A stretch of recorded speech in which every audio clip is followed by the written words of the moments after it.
Right now, as you listen to this, your brain is doing something that could be destroying your potential without you even realizing it. It's scanning for problems. It's looking for what's wrong, what's broken, what needs to be fixed. And while this might seem natural, even helpful, it's actually the single biggest reason why most people stay stuck in mediocrity, while a small percentage rise to extraordinary success. Here's what separates the top 1% from everyone else. They don't think about problems the way you do. While 99% of people get trapped in problem-focused thinking, spinning their wheels trying to figure out what's wrong, the ultra-successful have mastered something completely different. They focus on solutions. Not just any solutions, but systematic, strategic, solution-focused thinking that transforms obstacles into opportunities and challenges into breakthroughs. This isn't positive thinking. This isn't about ignoring reality or pretending problems don't exist. This is about rewiring your brain to operate at a fundamentally different level. By the time you finish this, you'll understand why your current approach to problems is keeping you stuck. And more importantly, you'll have the exact framework the most successful people use to turn any challenge into a stepping stone toward their goals. The difference between problem-focused and solution-focused thinking isn't just a mindset shift. It's the difference between being reactive and proactive, between being a victim of circumstances and being the architect of your success. Today, you're going to learn how to make that shift permanently. Chapter 1. The problem-focused trap. That's destroying your success. Let me start with a brutal truth that most people refuse to acknowledge. Your brain is wired to fail. Not because it's broken, but because it's operating on ancient programming that's completely mismatched for the modern world. Your brain evolved to scan for threats, to identify dangers, to focus on what could go wrong. In a world of predators and survival, this served our ancestors well. But in today's world, this same mechanism is sabotaging your success every single day. Here's how it works. When you encounter a challenge, your brain immediately shifts into threat detection mode. It starts cataloging everything that's wrong, everything that could go wrong, every reason why this problem is insurmountable. Your mental energy gets consumed by analysis paralysis, worst-case scenario thinking, and an endless loop of identifying more and more aspects of the problem. Meanwhile, the solution sits right there, invisible to your problem-focused brain. Think about the last major challenge you faced. What did you spend most of your time thinking about? If you're like 99% of people, you spent hours, maybe days, dissecting the problem. You talked about it with friends. You worried about it. You analyzed every angle of what was wrong. You became an expert on the problem itself. But how much time did you actually spend generating, evaluating, and implementing solutions? Probably a fraction of the time you spent dwelling on the problem. This is the problem-focused trap, and it's everywhere. In businesses, teams spend entire meetings discussing what's going wrong instead of brainstorming how to fix it. Individuals spend years complaining about their circumstances instead of taking action to change them. Students focus on how hard a subject is instead of developing strategies to master it. People in relationships focus on what their partner does wrong instead of creating solutions for better communication. The most insidious part of this trap is that it feels productive. When you're analyzing a problem, when you're discussing what's wrong, when you're identifying all the obstacles, it feels like you're doing important work. Your brain gets a hit of dopamine from the activity, making you believe you're making progress. But you're not. You're just getting better at seeing problems, which only makes you more likely to see them everywhere. This creates a vicious cycle that destroys potential. The more you focus on problems, the better your brain becomes at spotting them. The better you get at spotting problems, the more overwhelmed and helpless you feel. The more overwhelmed you feel, the less likely you are to take action. The less action you take, the more problems accumulate. And the cycle continues, keeping you trapped in a reactive, victim-like mindset that guarantees mediocrity. Meanwhile, the people who are achieving extraordinary results have broken free from this trap entirely. They've trained their brains to operate differently. When they encounter a challenge, their first instinct isn't to analyze what's wrong. Their first instinct is to ask, what's the solution? How can we fix this? What's the fastest path forward? This isn't just a different approach to thinking. It's a different approach to living. But here's what's really happening at a neurological level. Every time you focus on a problem, you're strengthening the neural pathways associated with problem identification and threat detection. You're literally rewiring your brain to become better at seeing what's wrong. Every time you focus on solutions, you're strengthening completely different neural pathways associated with creativity, resourcefulness, and forward momentum. You're training your brain to become a solution-generating machine. The difference in results is staggering. Problem-focused people spend their lives putting out fires, constantly reacting to circumstances, always feeling behind. Solution-focused people spend their lives building, creating, and moving forward with purpose and clarity. They encounter the same challenges as everyone else, but they process them completely differently, which leads to completely different outcomes. This isn't about talent, intelligence, or luck. It's about which neural pathways you've been strengthening. And the good news is, regardless of how long you've been trapped in problem-focused thinking, you can rewire your brain starting today. Neuroplasticity means your brain is constantly changing based on what you focus on. Focus on problems, and you become a problem-focused person. Focus on solutions, and you become a solution-focused person. The choice is yours, but the stakes couldn't be higher. Chapter 2. Why your brain defaults to problems and how it's sabotaging your life.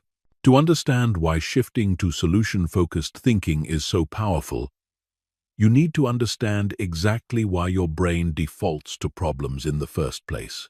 This isn't a character flaw or a personal weakness.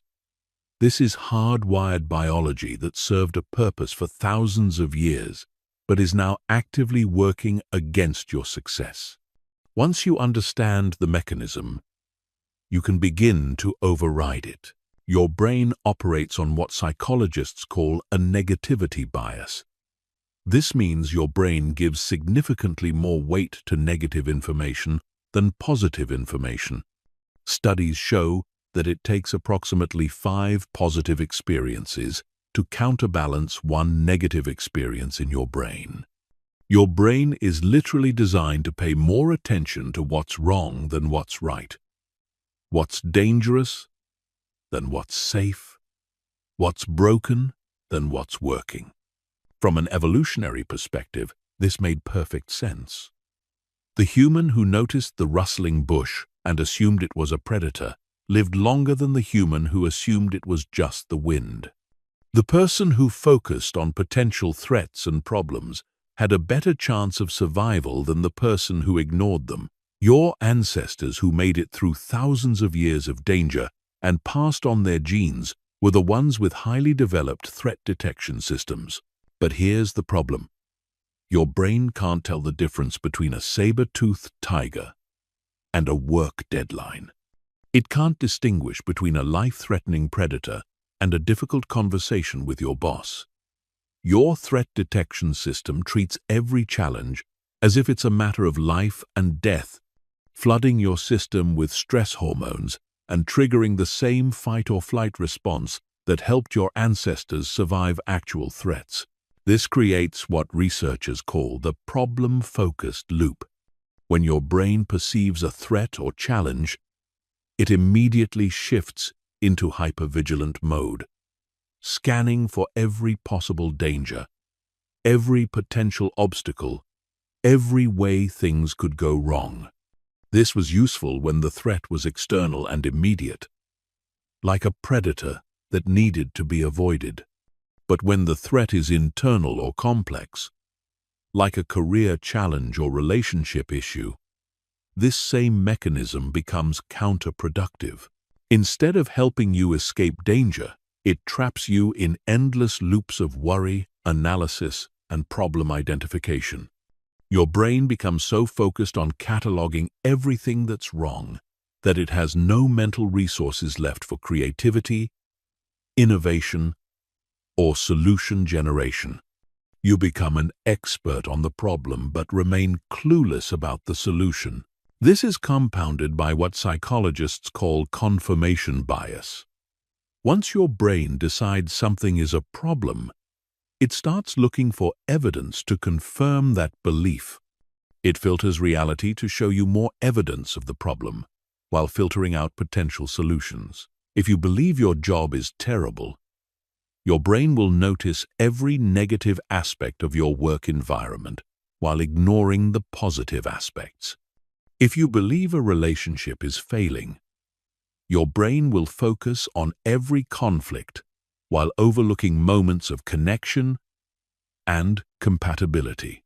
The result is that problems appear to grow larger and more complex over time, while solutions appear to become more distant and unrealistic. This isn't because the problems are actually getting worse or the solutions are actually becoming less viable. It's because your brain is literally programming itself to see more problems and fewer solutions.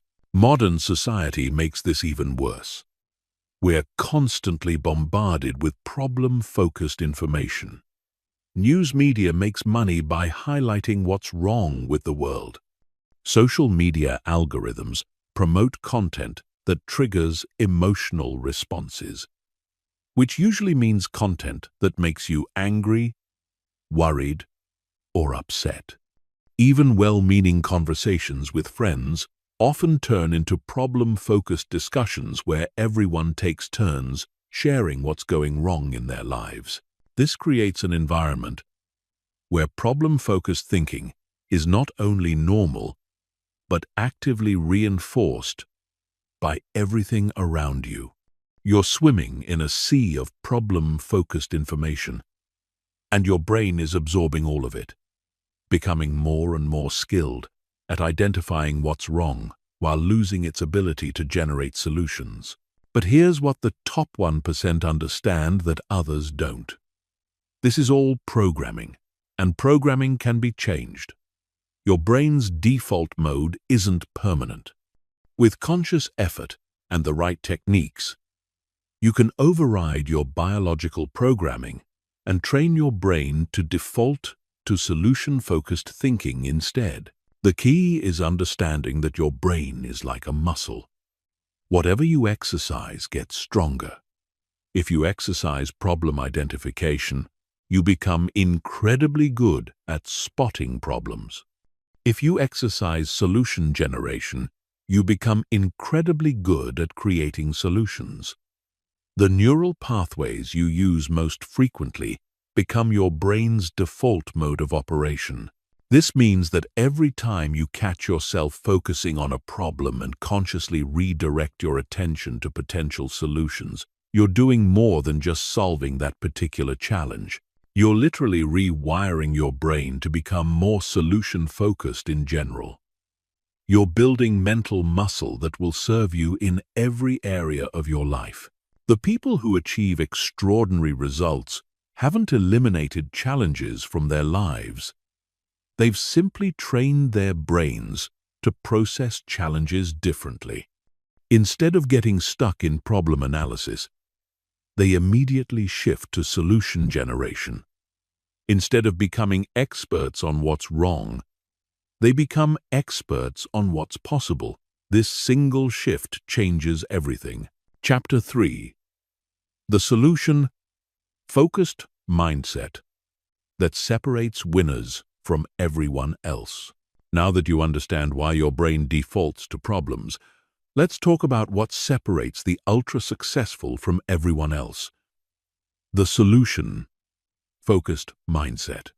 This isn't just a different way of thinking about challenges. It's a completely different operating system that changes how you process information, make decisions, and take action. The solution-focused mindset starts with a fundamental assumption that most people reject. Every problem contains the seeds of its own solution. This doesn't mean every problem is easy to solve or that solutions are always obvious. It means that within every challenge lies information, resources, or opportunities that can be leveraged to create a pathway forward. Problem-focused people see obstacles. Solution-focused people see data. When a solution-focused person encounters a challenge, their brain immediately starts asking different questions. Instead of, "Why is this happening to me?" they ask, "What can I learn from this?" Instead of, "This is impossible," they ask, "What would have to be true for this to be possible?" Instead of, "What's wrong with this situation?" they ask, "What resources do I have that I haven't considered?" This shift in questioning completely changes the information your brain has access to.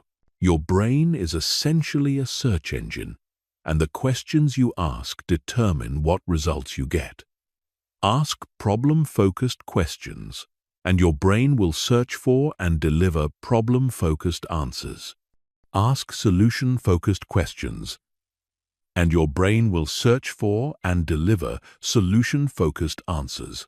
But solution-focused thinking goes deeper than just asking different questions. It involves a fundamental shift in how you view your relationship to challenges. Problem-focused people see themselves as victims of circumstances, reacting to things that happen to them. Solution-focused people see themselves as agents of change, actively shaping their circumstances through their responses. This creates what psychologists call an internal locus of control. Instead of believing that your success or failure is determined by external factors beyond your control, you operate from the belief that your results are primarily determined by your choices, actions, and responses. This doesn't mean you ignore external factors or pretend you have control over everything. It means you focus your energy on the variables you can influence rather than the variables you can't. Solution-focused people also operate with what researchers call a growth mindset. They view challenges not as threats to be avoided, but as opportunities to develop new capabilities. When they encounter something they don't know how to do, their first thought isn't, "I can't do this." Their first thought is, "I can't do this yet." That simple word, "yet," transforms a fixed limitation into a temporary condition that can be changed through effort and learning. This mindset shift has profound implications for how you approach goals and obstacles. Problem-focused people tend to abandon goals when they encounter significant challenges because they interpret obstacles as evidence that the goal is unrealistic or that they lack the necessary capabilities. Solution-focused people interpret obstacles as information about what they need to learn, develop, or acquire to achieve their goals. The most successful people in any field share this characteristic. They don't see obstacles as reasons to quit. They see obstacles as curricula. Every challenge becomes a lesson in disguise. Every setback becomes data for course correction. Every failure becomes feedback for improvement. This allows them to persist through difficulties that would stop most people in their tracks. But perhaps the most important aspect of solution-focused thinking is what researchers call solution efficacy.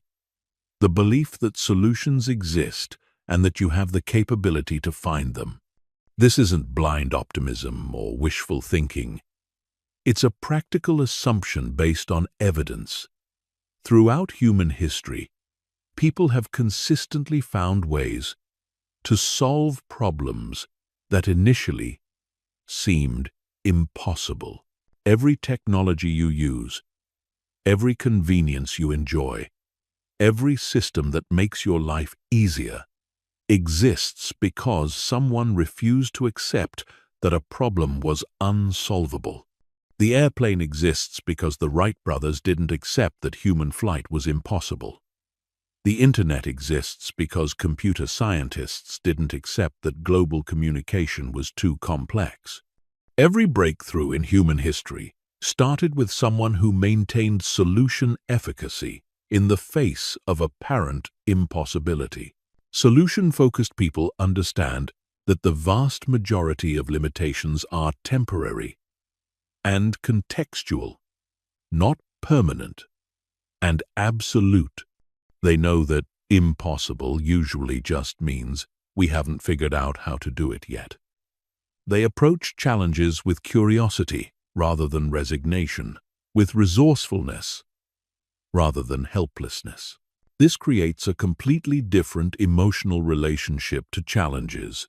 Problem-focused people experience anxiety, frustration, and stress when they encounter obstacles because they interpret obstacles as threats.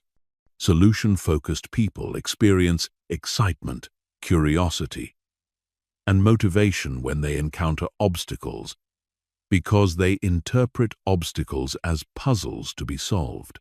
The emotional difference is crucial because your emotional state directly affects your cognitive capabilities.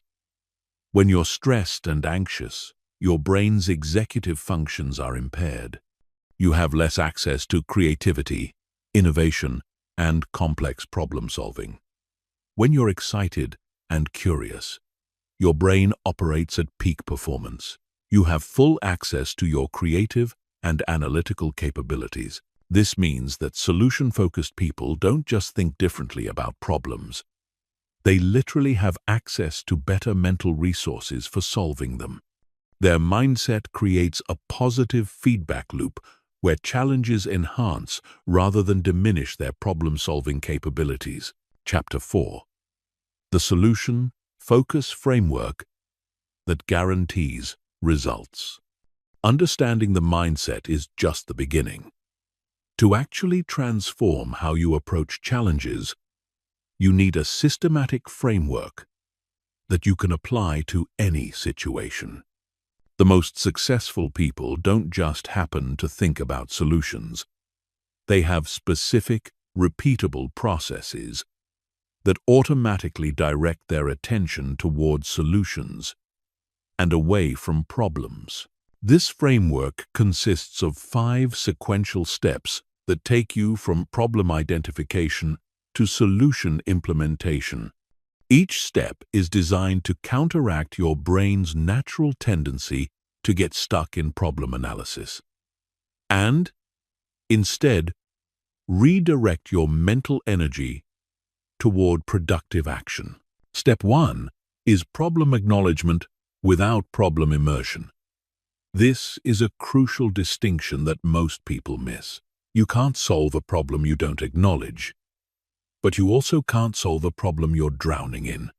The key is to identify and define the problem clearly and concisely. Then immediately shift your focus to solution generation. Problem acknowledgement means stating the challenge in specific, factual terms, without adding emotional commentary or catastrophic interpretations. Instead of, "This is a disaster and everything is falling apart," you say, "Our revenue decreased by 15% this quarter." Instead of, "I'm terrible at public speaking and I'll never get better," you say, "I experience anxiety when speaking in front of groups." The goal is to get clear on what actually needs to be solved without triggering your brain's threat detection system. Step 2 is resource inventory. Before your brain can generate effective solutions, it needs to know what resources are available. Most people skip this step and jump straight to solution brainstorming, which limits their options to the most obvious approaches. Resource inventory forces you to take stock of everything you have available to address the challenge. Resources include obvious things like money, time, and skills, but they also include less obvious assets like relationships, knowledge, experience, tools, and even past failures that provided valuable lessons. The key is to brainstorm exhaustively without immediately judging whether each resource is sufficient or relevant. Your goal is to create a comprehensive list of everything you have to work with. This step is crucial because it shifts your brain from scarcity thinking to abundance thinking. When you focus only on what you lack, your brain operates from a sense of limitation and impossibility. When you focus on what you have, your brain starts seeing possibilities and connections it previously missed. Step 3 is solution generation through systematic brainstorming. This is where most people's approach to problem-solving completely breaks down. They either generate one or two obvious solutions and stop there, or they get overwhelmed by trying to find the perfect solution immediately. Effective solution generation requires both quantity and systematic thinking. The goal in this step is to generate as many potential solutions as possible without immediately evaluating their feasibility. Your brain has two different modes: creative mode and analytical mode. They can't operate simultaneously, so you need to separate solution generation from solution evaluation. During this phase, no idea is too crazy, too expensive, or too difficult. Your only job is to generate options. Use specific prompting questions to stimulate creative thinking. If money were no object, how would I solve this? If I had all the time in the world, what would I do? If I could get help from anyone, who would I ask, and what would I ask them to do? What would someone with completely different background and experience do in this situation? How have other people solved similar challenges? The key is to push past your first few obvious ideas and force your brain to get creative. The best solutions are rarely the first ones you think of. They emerge when you push beyond conventional thinking and start exploring unconventional approaches. Step 4 is solution, evaluation, and selection. Now you switch from creative mode to analytical mode. You take all the solutions you generated and evaluate them based on specific criteria: feasibility, cost, time requirement, likelihood of success, and potential for additional benefits beyond solving the immediate problem. Create a simple scoring system where you rate each solution on a scale from 1 to 5 for each criterion. Then add up the scores. This prevents you from being swayed by solutions that sound exciting but aren't practical, or from dismissing solutions that seem boring but are highly effective. The goal isn't necessarily to find the perfect solution. It's to find the best solution given your current resources and constraints. Remember that you can always implement one solution now and implement additional solutions later if needed. Step 5 is implementation with progress tracking. This is where solution-focused thinking diverges most dramatically from problem-focused thinking. Problem-focused people often stop once they've identified a potential solution, treating the identification itself as the accomplishment. Solution-focused people understand that solutions only create results when they're implemented consistently and adjusted based on feedback. Create a specific implementation plan with clear action steps, deadlines, and success metrics. Build in regular check-in points where you evaluate progress and make adjustments as needed.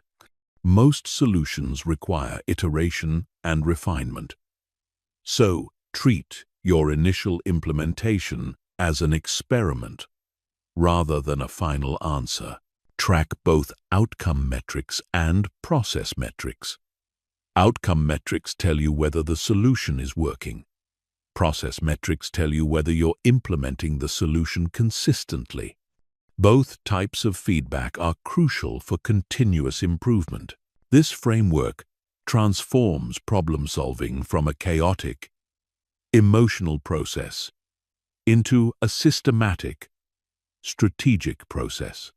Instead of getting overwhelmed by challenges, you have a clear pathway from problem identification to solution implementation.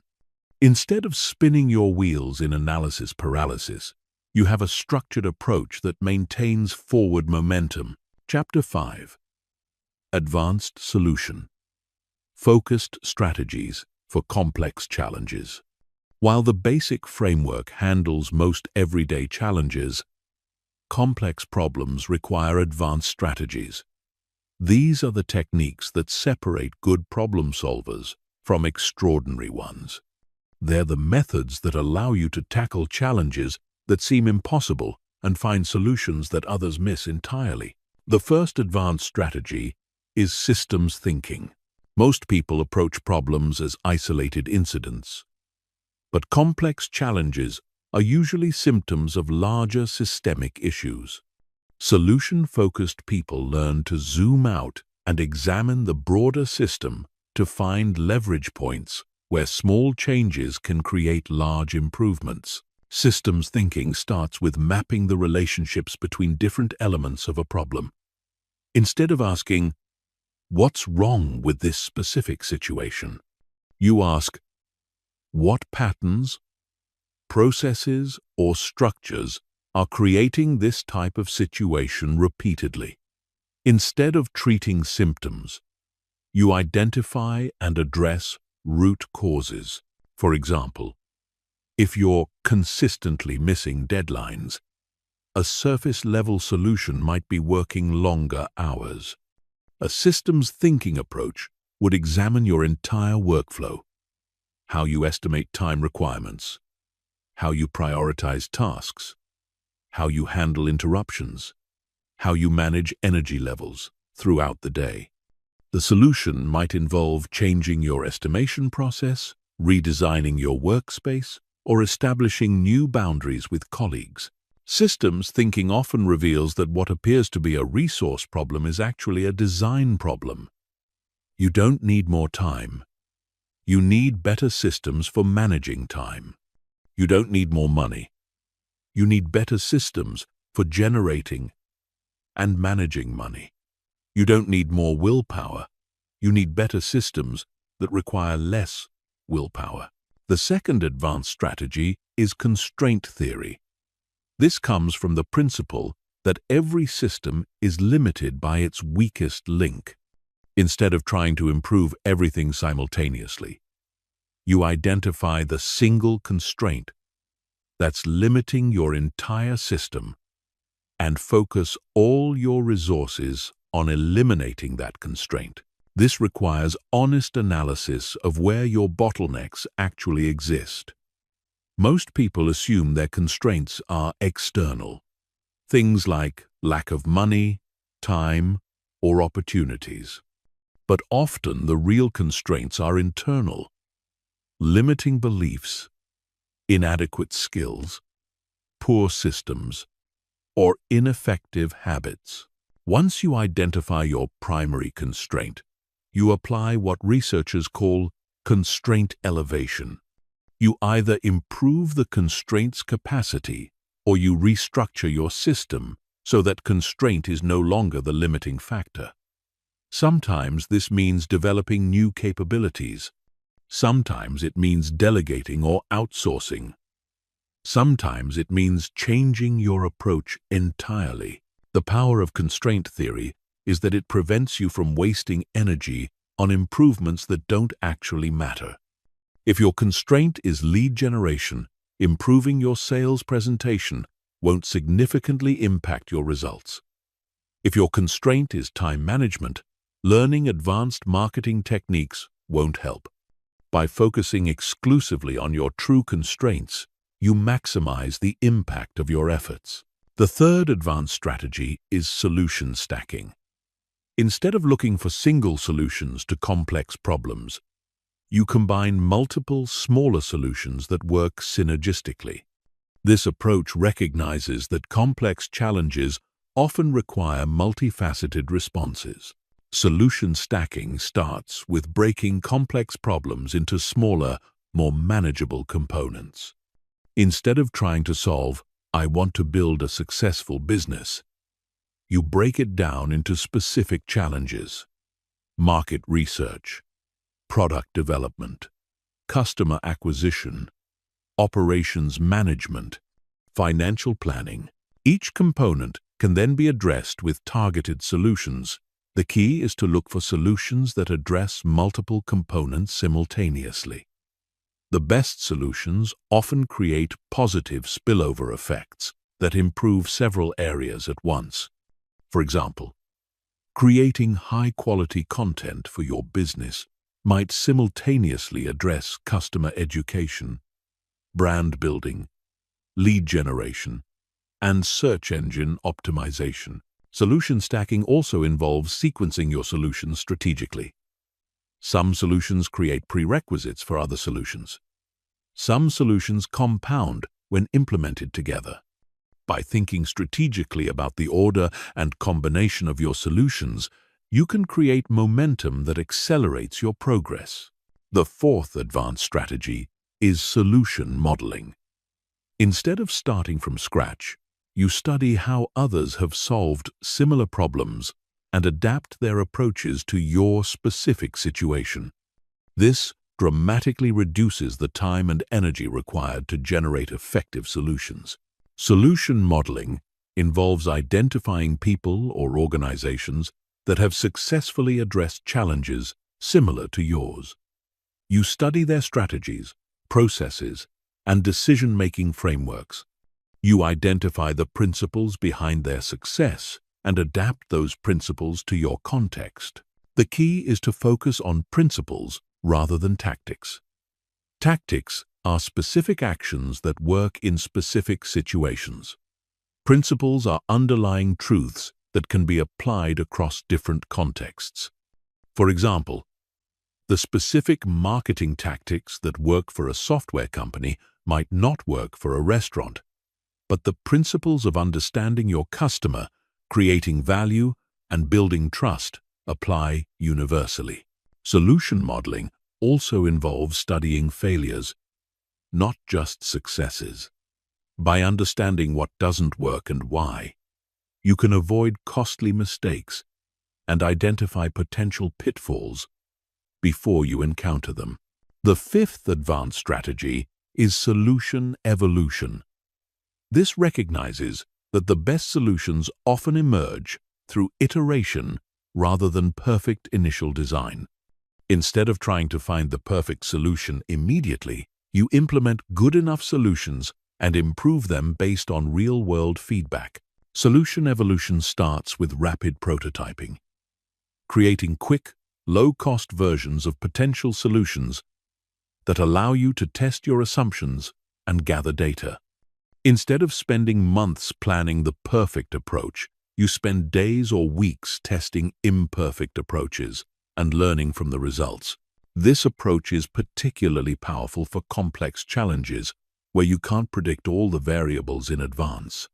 Instead of trying to plan for every contingency, you create adaptive solutions that can be modified based on what you learn through implementation.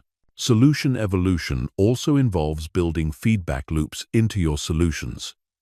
You establish metrics and checkpoints that tell you whether your solutions are working and how they can be improved. This allows you to course correct quickly rather than persisting with ineffective approaches. These advanced strategies transform your approach to complex challenges. Instead of being overwhelmed by complexity, you have specific tools for breaking down and systematically addressing even the most difficult problems. Instead of hoping for breakthrough insights, you have reliable methods for generating innovative solutions. Chapter 6. How to reprogram your brain for automatic solution finding. The difference between people who occasionally think about solutions and people who automatically find solutions in every situation comes down to neural programming. Your brain operates on habits, and right now, your mental habits are probably programmed for problem identification rather than solution generation. But with the right techniques, you can literally rewire your brain to make solution-focused thinking your default mode of operation. This reprogramming process works because of neuroplasticity, your brain's ability to form new neural pathways throughout your life. Every thought you think strengthens certain neural connections while weakening others. Every time you catch yourself focusing on a problem and consciously redirect to solutions, you're building new mental pathways. Do this consistently enough, and solution-focused thinking becomes as automatic as breathing. The first reprogramming technique is called the solution interrupt. This is a pattern interrupt that stops problem-focused thinking before it gains momentum. The moment you notice yourself analyzing what's wrong with a situation, you immediately ask yourself, what's one thing I could do right now to improve this situation? This question forces your brain to shift from analysis mode to action mode. The key is to make this interrupt automatic. Set reminders on your phone to ask yourself this question every hour for the first week. Write it on sticky notes and place them where you'll see them regularly. The goal is to interrupt problem-focused thinking so consistently that your brain starts making the shift automatically. The second technique is solution priming. This involves deliberately exposing your brain to solution-focused information throughout the day. Instead of starting your morning by checking news or social media, which primes your brain for problem-focused thinking, start with content that showcases human ingenuity, problem-solving, and achievement. Read biographies of people who overcame significant challenges. Listen to podcasts about innovation and entrepreneurship. Watch documentaries about breakthrough discoveries. Study case studies of companies that turned around from failure to success. This isn't about blind positivity. It's about training your brain to see examples of successful problem solving so it knows what's possible. Solution priming also involves changing your language patterns. Problem-focused people use language that emphasizes limitations. I can't. It's impossible. There's no way. This always happens. Solution-focused people use language that emphasizes possibilities. How might I? What if? There must be a way. This is interesting. Your language doesn't just reflect your thinking, it shapes your thinking. When you consistently use solution-focused language, you literally program your brain to look for solutions. Start paying attention to your internal dialogue and consciously replace problem-focused phrases with solution-focused alternatives. The third technique is called solution visualization. This leverages your brain's inability to distinguish between vivid imagination and actual experience.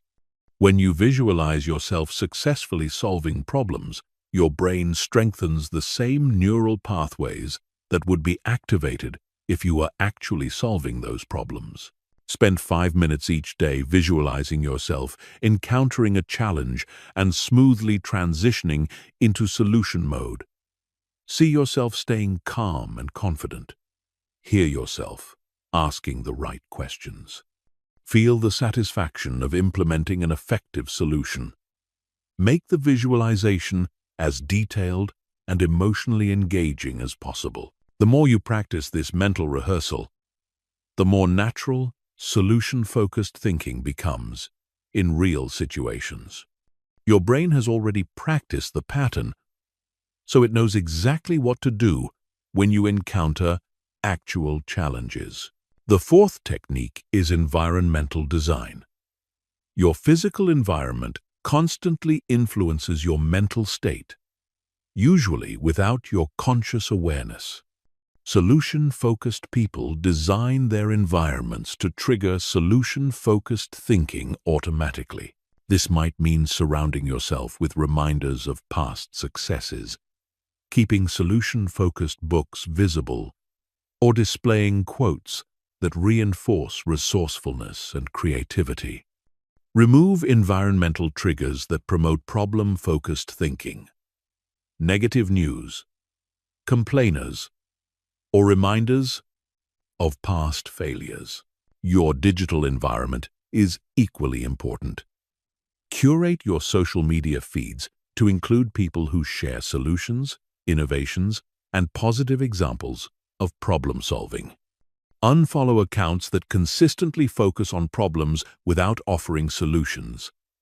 Subscribe to newsletters and channels that showcase human achievement and possibility. The fifth technique is accountability partnership. Your brain changes faster when your new thinking patterns are reinforced by social interaction. Find someone who shares your commitment to solution-focused thinking and check in with each other regularly. Share the challenges you're facing and the solutions you're implementing. Celebrate each other's progress in making this mental shift. Challenge each other when you slip back into problem-focused thinking. Having external accountability accelerates the reprogramming process and makes it more likely to stick. These techniques work because they address reprogramming at multiple levels: conscious attention, subconscious exposure, mental rehearsal, environmental influence, and social reinforcement. Used consistently, they create a compound effect that transforms solution-focused thinking from an occasional practice into an automatic response.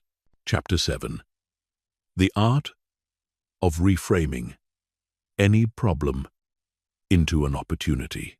One of the most powerful skills successful people possess is the ability to reframe problems as opportunities. This isn't about positive thinking or pretending difficulties don't exist. It's about training your brain to automatically look for the hidden advantages, learning opportunities, and growth potential that exist within every challenge.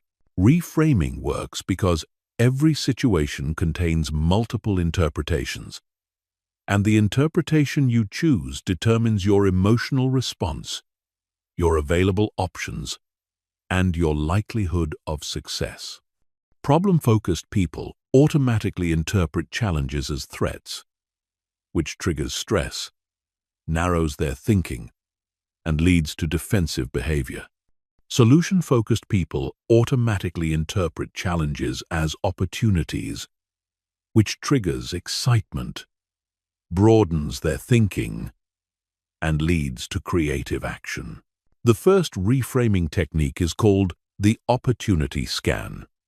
When you encounter any challenge, immediately ask yourself 3 specific questions. What could this situation teach me? How could this experience make me stronger? And what possibilities does this open up that wouldn't exist otherwise? These questions force your brain to search for positive aspects of the situation. Your brain is essentially a search engine, and it will find whatever you're looking for. If you're looking for problems, you'll find them. If you're looking for opportunities, you'll find those instead. For example, if you lose your job, the problem frame focuses on lost income, damaged reputation, and financial stress. The opportunity frame focuses on the chance to pursue a better position, learn new skills, or start a business you've been considering. Both interpretations acknowledge the same facts, but they lead to completely different emotional states and action plans. The second reframing technique is called competitive advantage identification. Every challenge you face is also being faced by your competitors, colleagues, or peers. The question is, how can you respond to this challenge in a way that gives you an advantage over others who are facing the same situation? Most people respond to challenges by trying to get back to where they were before the challenge occurred. Solution-focused people respond to challenges by using them as springboards to reach higher levels than they've ever achieved before. They understand that challenges are universal, but responses are what create differentiation. When the economy struggles, most businesses focus on survival. Smart businesses focus on using the downturn to improve their operations, acquire talent, and position themselves for explosive growth when conditions improve. When an industry faces disruption, most companies resist the change. Smart companies figure out how to lead the change and capture the opportunities it creates.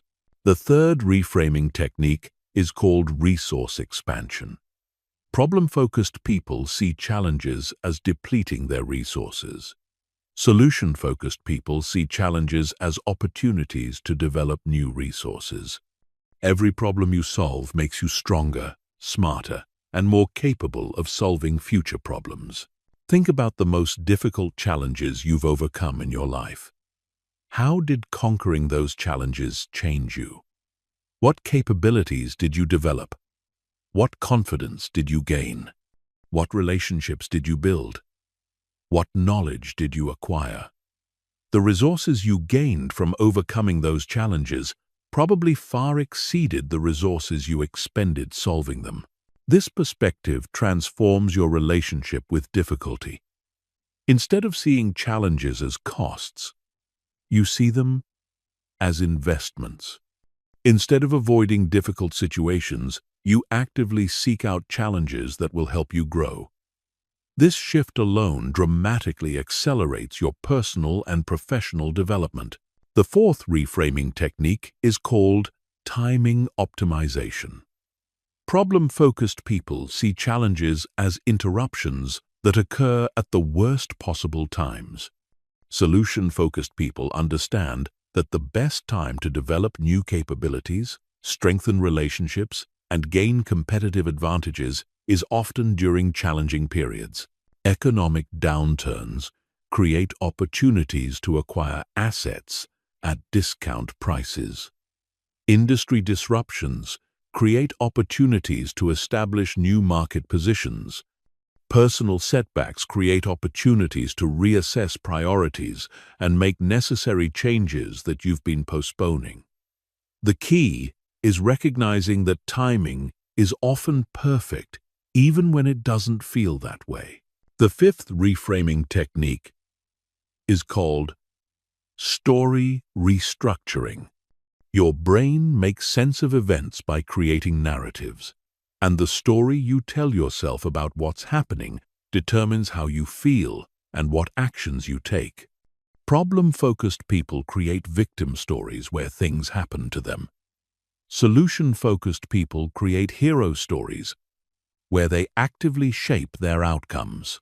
In victim stories, you're at the mercy of circumstances beyond your control. In hero stories, you're the protagonist who faces challenges, develops new capabilities, and ultimately triumphs. Both stories can describe the same events, but they lead to completely different levels of empowerment and possibility. The most successful people are master storytellers who consistently frame their experiences in empowering ways. They don't ignore difficulties or pretend everything is easy. They acknowledge challenges while maintaining narratives that position them as capable of overcoming whatever they face. These reframing techniques work because they literally change your brain chemistry. When you interpret situations as opportunities rather than threats, your brain releases different neurotransmitters that enhance creativity, improve memory, and increase motivation.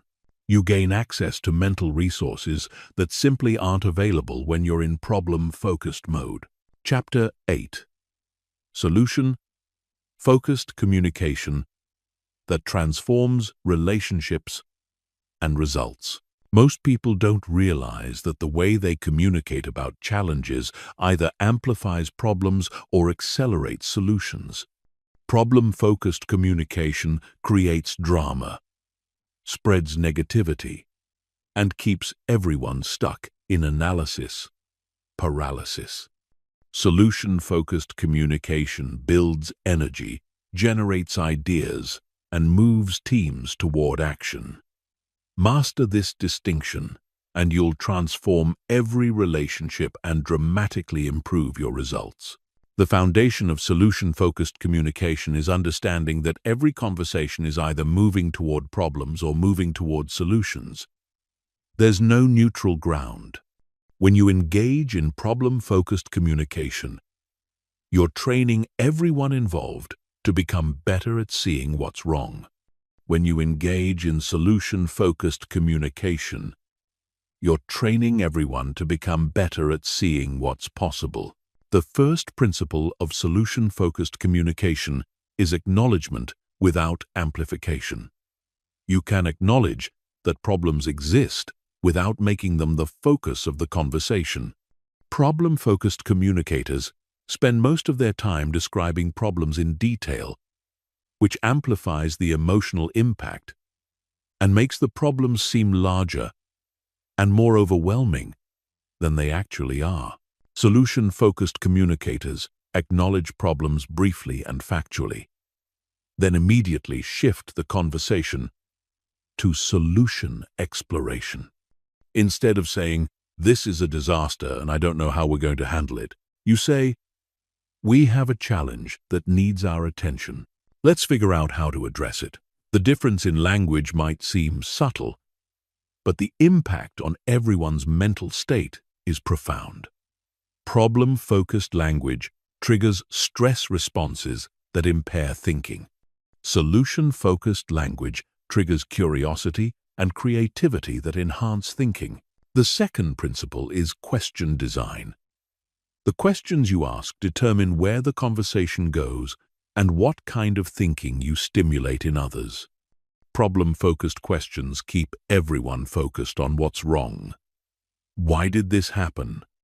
Who's responsible for this mess? How bad could this get?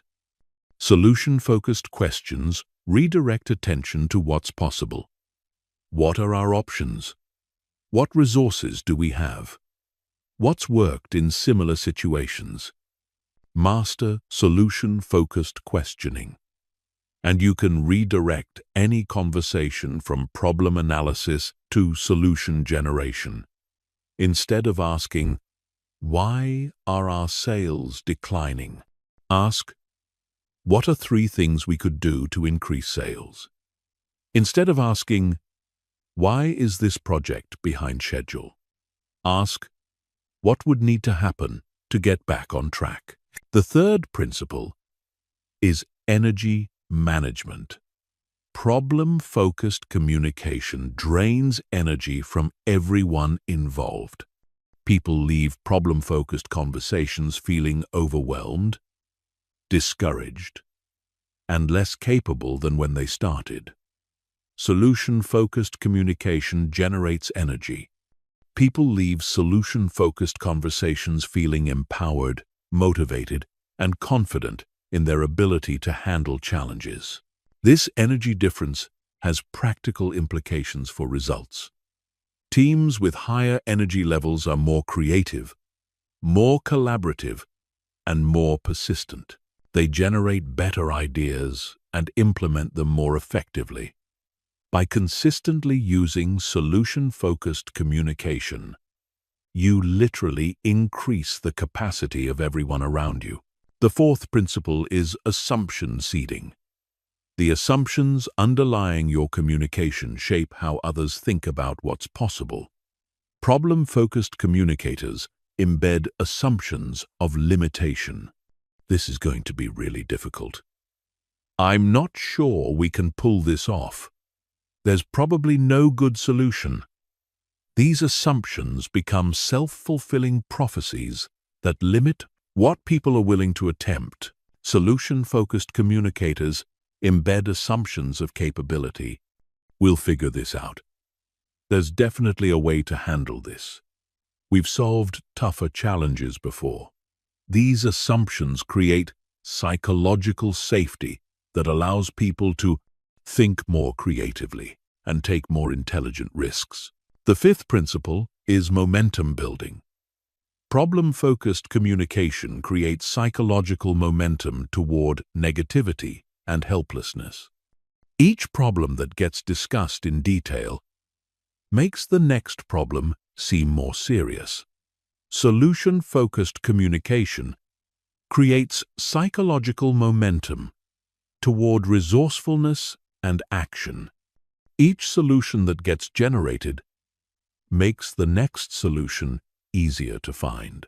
You can use this momentum effect strategically by starting meetings with quick wins and successful examples before addressing more challenging issues. When people's brains are primed with examples of successful problem-solving, they approach new challenges with greater confidence and creativity. These communication principles work in every context, with colleagues, family members, friends, and even in your internal dialogue. The more consistently you apply solution-focused communication, the more you'll notice that the people around you start adopting similar patterns. You become a positive influence that raises the thinking level of everyone in your environment. Solution-focused communication also changes how people see you.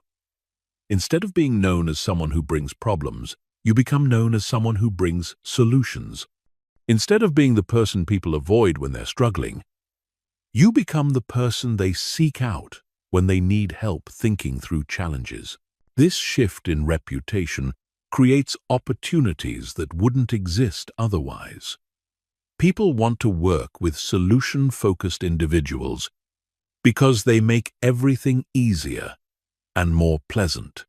They want to promote solution-focused employees because they improve team performance. They want to partner with solution-focused businesses because they deliver better results with less drama. Chapter 9. Building unshakable confidence through solution mastery. True confidence doesn't come from avoiding challenges or pretending problems don't exist. It comes from knowing that whatever challenge you face, you have the capability to find a solution. This is what separates people with genuine confidence from people with false bravado. Genuine confidence is built on proven competence in solution finding, not on hope or positive thinking. The relationship between solution-focused thinking and confidence creates a powerful upward spiral. The more skilled you become at finding solutions, the more confident you feel facing new challenges. The more confident you feel, the more willing you are to tackle difficult problems. The more difficult problems you solve, the more skilled you become at finding solutions. This cycle continues indefinitely, constantly expanding your capabilities and confidence. Most people experience the opposite cycle. When they encounter challenges they can't solve immediately, they lose confidence in their abilities. Lower confidence makes them less likely to attempt difficult challenges, which means they don't develop better problem-solving skills. Weaker problem-solving skills lead to more situations where they feel overwhelmed, which further reduces their confidence. This downward spiral keeps them trapped in mediocrity. The first strategy for building solution-based confidence is deliberate challenge progression. Instead of avoiding difficult situations, you systematically seek out challenges that are slightly beyond your current comfort zone. This allows you to build confidence gradually while developing increasingly sophisticated solution-finding abilities. Start with challenges that feel manageable but require you to stretch slightly. As you successfully solve these challenges, gradually increase the difficulty level. Each success builds evidence that you're capable of finding solutions, which gives you confidence to attempt even more challenging problems. The key is maintaining a success rate of approximately 70 to 80%. If you're succeeding more than 80% of the time, you're not challenging yourself enough to grow rapidly. If you're succeeding less than 70% of the time, you're attempting challenges that are too difficult and risk damaging your confidence. The second strategy is solution documentation. Most people solve problems and immediately forget about them, moving on to the next challenge without reflecting on what they learned. This wastes the confidence-building potential of their achievements. Solution-focused people systematically document their problem-solving successes and the lessons they learned from each experience. Keep a solution journal where you record every significant challenge you overcome. Include what the problem was, what solutions you tried, what worked, what didn't work, and what you learned from the experience. Review this journal regularly to remind yourself of your problem-solving capabilities and to identify patterns in your successful approaches. This documentation serves multiple purposes. It provides concrete evidence of your competence when you're facing a particularly difficult challenge. It helps you recognize patterns in your solution-finding process that you can apply to new situations. It builds your identity as someone who consistently finds ways to overcome obstacles. The third strategy is skill diversification. Confidence grows when you have multiple approaches to problem solving. If you only know one way to address challenges, you'll feel helpless when that approach doesn't work. If you have multiple methodologies in your toolkit, you'll always feel like you have options. Systematically study different problem-solving frameworks, decision-making models, and creative thinking techniques. Practice applying these different approaches to various types of challenges.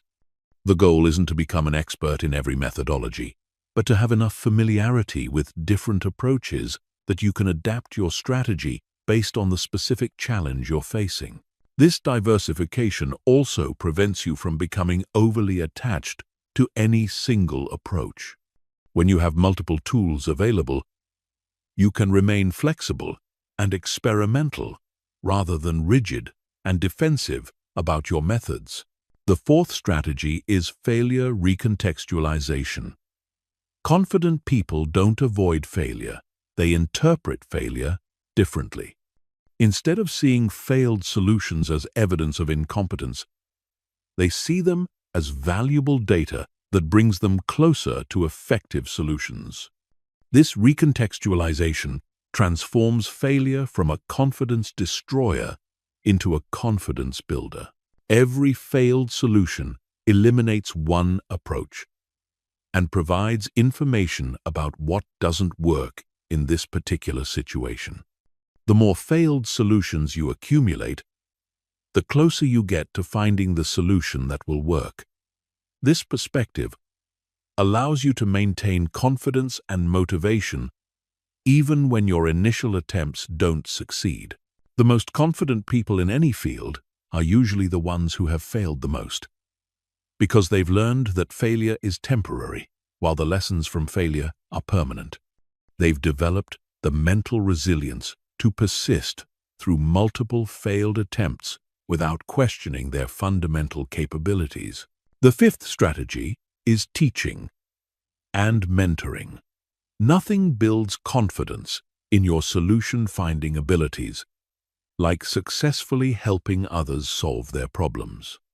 When you teach someone else to think solution-focused or mentor them through a challenging situation, you reinforce your own competence while developing deeper insights into the problem-solving process. Look for opportunities to share your solution-focused approaches with colleagues, friends, or family members. Offer to help others think through challenges they're facing. The more you help others find solutions, the more confidence you'll have in your own ability to handle whatever life presents.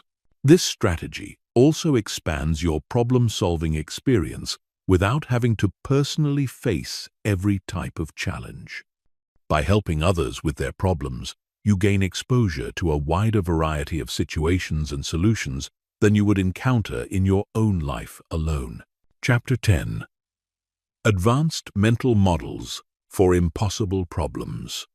There's a category of challenges that seem impossible using conventional thinking. These are the problems that stop most people in their tracks because they appear to have no viable solutions. But what separates extraordinary achievers from everyone else is their ability to solve problems that others consider unsolvable. They do this by using advanced mental models that reveal solutions invisible to conventional thinking. The first advanced mental model is constraint elimination. Most people assume that the constraints they perceive in a situation are fixed and immutable. They accept limitations as permanent features of reality rather than temporary obstacles that can be overcome or circumvented. Advanced problem solvers question every assumption about what's possible. Start by listing every constraint that makes a problem seem impossible. Then, systematically challenge each constraint. Is this constraint actually fixed? Or does it just seem fixed because you haven't found a way around it yet? What would have to be true for this constraint to be irrelevant? Who has successfully operated without this constraint? And how did they do it? Often what appears to be an impossible problem is really a problem with unnecessary constraints. Remove or modify the constraints, and the problem becomes solvable. This requires mental flexibility and willingness to question conventional wisdom, but it opens up solution possibilities that others never consider. The second advanced mental model is reverse engineering. Instead of trying to solve a problem from your current position forward, you start from your desired outcome and work backward to identify what would need to be true for that outcome to exist. This reveals pathways that aren't visible when you approach the problem conventionally. Define your ideal outcome in specific detail. Then ask, what would need to happen immediately before this outcome for it to be possible? What would need to happen before that?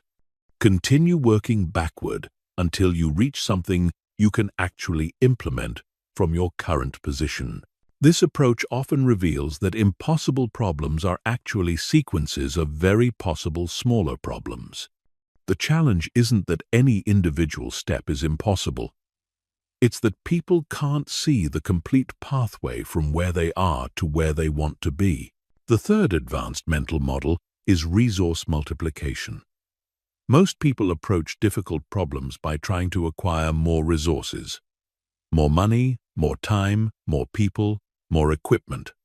Advanced problem solvers focus on multiplying the effectiveness of resources they already have. This involves finding ways to make each resource do multiple jobs simultaneously. Creating systems that generate resources rather than consume them, and leveraging other people's resources through partnerships and collaborations. Instead of asking, "What resources do I need?" you ask, "How can I accomplish this with the resources I have?"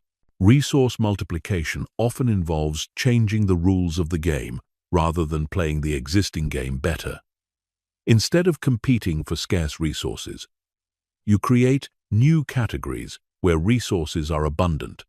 Instead of accepting traditional trade-offs, you find ways to achieve multiple benefits simultaneously. The fourth advanced mental model is perspective shifting. Impossible problems often become solvable when viewed from different perspectives. What appears impossible from one viewpoint might be straightforward from another. Advanced problem solvers systematically examine challenges from multiple angles until they find a perspective that reveals viable solutions. Ask how different types of people would approach this problem.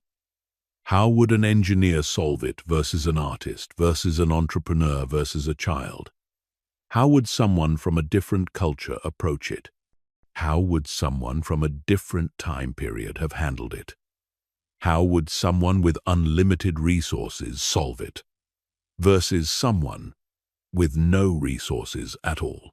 Each perspective shift potentially reveals solutions that weren't visible from your original viewpoint.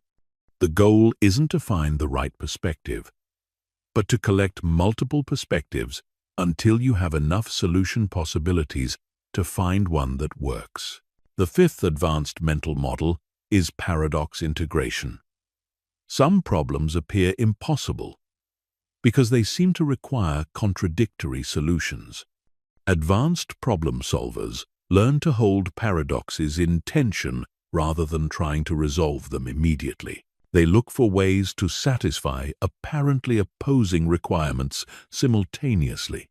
Instead of choosing between speed and quality, they find ways to be fast and high quality.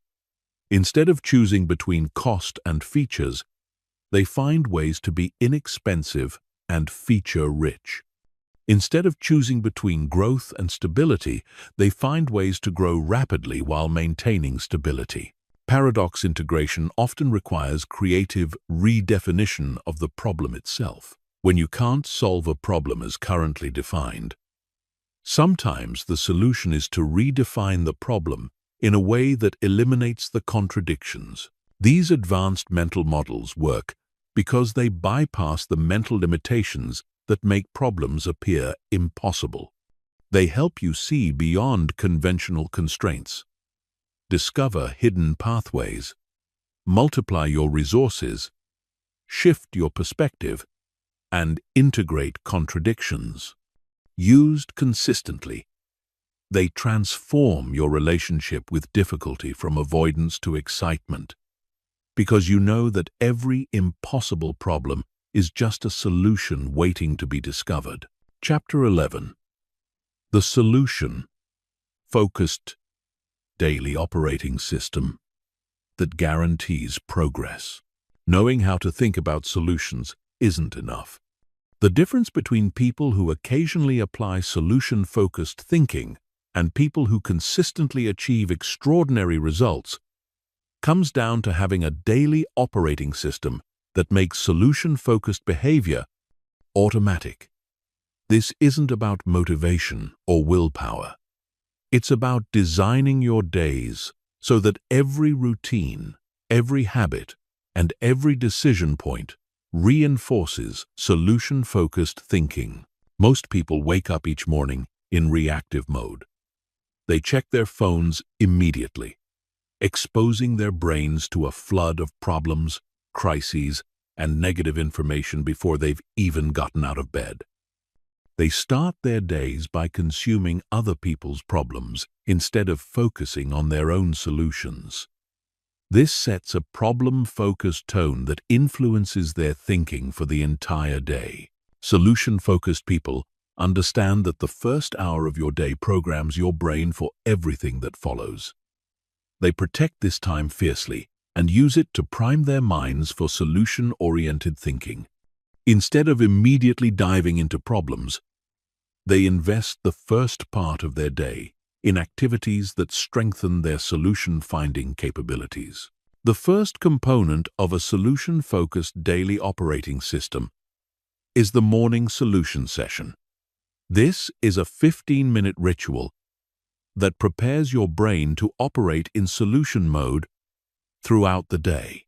You start by reviewing your current challenges and identifying the specific solutions you'll implement today. Not just thinking about solutions, but committing to specific actions. This session serves multiple purposes. It shifts your brain into proactive mode instead of reactive mode. It gives you a clear focus for the day, so you're not wandering aimlessly from task to task. It builds momentum by connecting today's actions to your larger goals. And it reinforces your identity as someone who actively solves problems rather than someone who passively experiences them. During this session, you also practice solution visualization. You mentally rehearse yourself successfully implementing your planned solutions. You see yourself overcoming obstacles, staying focused, and achieving the results you want. This mental rehearsal strengthens the neural pathways associated with successful problem-solving and increases the likelihood that you'll actually follow through on your plans. The second component is strategic decision-making throughout the day. Every decision you make either moves you towards solutions or away from them. Solution-focused people develop the habit of asking themselves a simple question before every significant decision. Will this move me closer to solutions or deeper into problems? This question serves as a filter that helps you avoid activities, conversations, and commitments that drain your energy without creating progress. It helps you recognize when you're being pulled into problem-focused thinking and gives you a tool for redirecting your attention. Over time, this decision-making filter becomes automatic, protecting your mental resources for activities that actually create results. The third component is the evening solution review. Just as the morning session prepares your brain for the day ahead, the evening review processes what you learned and reinforces successful patterns. You spend 10 minutes reflecting on the solutions you implemented, what worked, what didn't work, and what you learned that will help you solve similar problems more effectively in the future. This reflection serves as a bridge between today's learning and tomorrow's application. Without deliberate reflection, most people solve problems and immediately forget about the process they used. They fail to extract the transferable principles that could help them solve future problems more efficiently. The evening review ensures that every problem you solve makes you better at solving all future problems. The fourth component is environmental optimization. Your physical and digital environments constantly influence your thinking patterns, usually without your conscious awareness. Solution-focused people deliberately design their environments to trigger solution-oriented thinking automatically. This means surrounding yourself with visual reminders of your capabilities, past successes, and current goals. It means organizing your workspace to minimize distractions and maximize focus. It means curating your information diet to include more solution-oriented content and less problem-focused noise. Every element of your environment should either support solution-focused thinking or be eliminated. The fifth component is energy management. Solution-focused thinking requires mental energy, and most people squander their best mental resources on low-value activities. By the time they encounter significant challenges, they're operating with depleted cognitive resources, which makes solution finding much more difficult. Solution-focused people treat mental energy like a precious resource that must be allocated strategically. They tackle their most important problem-solving work when their energy levels are highest. They protect their peak performance hours from interruptions, distractions, and low-value tasks. They understand that when your energy is low, your brain defaults to problem-focused thinking because it requires less effort than solution generation. The sixth component is progress tracking. What gets measured gets managed, and without clear metrics, it's impossible to know whether your solution-focused approach is actually creating results. Most people focus on outcome metrics alone, which can be discouraging because outcomes often lag behind efforts by weeks or months. Solution-focused people track both outcome metrics and process metrics. Outcome metrics tell you whether you're achieving your goals. Process metrics tell you whether you're consistently applying solution-focused thinking. By tracking process metrics, you can maintain motivation and momentum even when outcome results haven't appeared yet. These process metrics might include how many solutions you generated this week, how quickly you shifted from problem identification to solution implementation, how many times you caught yourself in problem-focused thinking and redirected to solutions, or how many other people you helped think more solution-focused. These metrics reinforce the behaviors that eventually create the outcomes you want. The seventh component is social reinforcement. Your thinking patterns are heavily influenced by the people you spend time with. If you're surrounded by people who constantly focus on problems, complain about circumstances, and avoid taking responsibility for solutions, their thinking patterns will gradually influence yours, regardless of your conscious intentions. Solution-focused people deliberately cultivate relationships with other solution-oriented individuals. They seek out mentors, colleagues, and friends who approach challenges with resourcefulness and optimism. They limit their exposure to chronic complainers and problem-focused thinkers. They understand that your social environment is just as important as your physical environment in shaping your default thinking patterns. This social reinforcement also involves becoming a positive influence on others.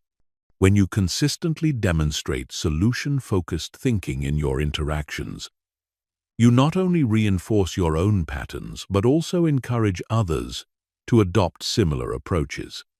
This creates a positive feedback loop that strengthens everyone's solution-finding capabilities. The eighth component is systematic skill development. Solution-focused thinking is enhanced by having more tools, techniques, and knowledge available when you encounter challenges. Instead of hoping you'll naturally become better at problem-solving over time, you actively invest in developing your capabilities. This might involve studying new problem-solving methodologies, learning about psychology and decision-making, developing technical skills that expand your options, or gaining knowledge in areas related to your biggest challenges. The goal isn't to become an expert in everything, but to continuously expand your toolkit so you have more resources available when you need them. These 8 components work together to create a comprehensive system that makes solution-focused thinking your default mode of operation. Instead of relying on motivation or willpower to maintain this mindset, you create structures and routines that automatically guide your thinking in productive directions. Over time, This system becomes so ingrained that solution-focused thinking feels natural and effortless. Chapter 12. How to scale solution-focused thinking to transform teams and organizations. Individual, solution-focused thinking is powerful, but the real breakthrough comes when you can scale this approach to influence teams, organizations, and entire systems. The leaders who create extraordinary results don't just solve problems themselves, they build cultures where everyone thinks and operates in solution-focused ways. This multiplies their impact exponentially and creates sustainable competitive advantages that are impossible for problem-focused organizations to match. The challenge is that most organizations are deeply entrenched in problem-focused cultures. They hold meetings that focus on what's going wrong instead of what's possible. They create processes that emphasize avoiding mistakes instead of generating innovations. They reward people for identifying problems instead of implementing solutions. They hire based on technical skills while ignoring solution-focused thinking capabilities. Transforming organizational culture requires understanding that culture is nothing more than the collective thinking and behavior patterns of the people within the organization. Change how people think, and you change the culture. Change the culture, and you change the results. But this transformation must be approached systematically, not randomly. The first step in scaling solution-focused thinking is leadership modeling. Culture change always starts at the top because people pay more attention to what leaders do than what they say. If you want your team to think solution-focused, you must demonstrate solution-focused thinking consistently in every interaction, meeting, and decision. This means reframing every challenge as an opportunity during team discussions. It means asking solution-oriented questions instead of problem-focused questions. It means celebrating creative solutions instead of just criticizing failures. It means maintaining calm confidence during crises instead of expressing panic or frustration. Your team is constantly watching how you respond to challenges, and your responses become their template for handling similar situations. Leadership modeling also involves being transparent about your own solution-finding process. Instead of just presenting final decisions, walk your team through how you identified options, evaluated alternatives, and selected the best path forward. This teaches them solution-focused thinking methods while building their confidence in your decision-making capabilities. The second step is systematic meeting transformation. Most organizational meetings are problem-focused by default. They start with reports about what's going wrong, spend the majority of time analyzing problems in detail, and end with vague commitments to look into it or circle back later. These meetings train everyone to become better at identifying problems while neglecting solution development. Solution-focused meetings follow a completely different structure. They acknowledge problems briefly and factually, then immediately shift to solution generation. They allocate specific time for brainstorming options, evaluating alternatives, and committing to specific actions. They end with clear assignments, deadlines, and success metrics. Transform your meeting culture by implementing the 3-to-1 rule. For every minute spent describing a problem, spend 3 minutes exploring solutions. This forces teams to move quickly from problem identification to solution implementation while ensuring that challenges are addressed rather than ignored. Also implement solution-focused questioning as a standard practice. Instead of asking, "What went wrong?" ask, "What can we learn from this?" Instead of asking, "Why are we behind schedule?" ask, "What would need to happen to get back on track?" Instead of asking, "Who's responsible for this problem?" ask, "Who has ideas for solving this?" The third step is process redesign. Most organizational processes were designed to prevent problems rather than generate solutions. While risk management is important, an overemphasis on problem prevention creates bureaucratic systems that slow down decision-making and discourage innovation. Solution-focused organizations design processes that encourage experimentation, rapid learning, and quick iteration. They create clear guidelines for decision-making that allow people to take intelligent risks without excessive approval layers. They build feedback loops that help teams learn and improve quickly rather than waiting for annual reviews. This might involve implementing rapid prototyping processes that allow teams to test solutions quickly and cheaply. It might mean creating innovation time where people can work on solution-oriented projects outside their normal responsibilities. It might involve establishing cross-functional solution teams that can address challenges without getting stuck in departmental silos. The fourth step is hiring and promotion alignment. You can't build a solution-focused culture while continuing to hire and promote people who default to problem-focused thinking. This requires adding solution-focused thinking assessment to your hiring process and making it a key criterion for advancement. During interviews, present candidates with realistic challenges they might face in the role and observe how they respond. Do they immediately start analyzing what could go wrong? Or do they start generating potential solutions? Do they ask questions that focus on obstacles or questions that focus on possibilities? Do they demonstrate resourcefulness and creativity? Or do they seem overwhelmed by complexity? For existing employees, provide training and development opportunities that help them develop solution-focused thinking skills, but also be honest about the fact that some people may not be willing or able to make this transition. Having a few chronically problem-focused people in your organization can undermine the entire culture transformation effort. The fifth step is measurement and reinforcement. What gets measured and rewarded becomes the culture. If you want solution-focused thinking to become the norm, you must create metrics and rewards that reinforce this behavior while discouraging problem-focused patterns. This might involve tracking metrics, like the number of solutions generated per challenge identified, the speed from problem identification to solution implementation, or the percentage of meetings that result in specific action commitments.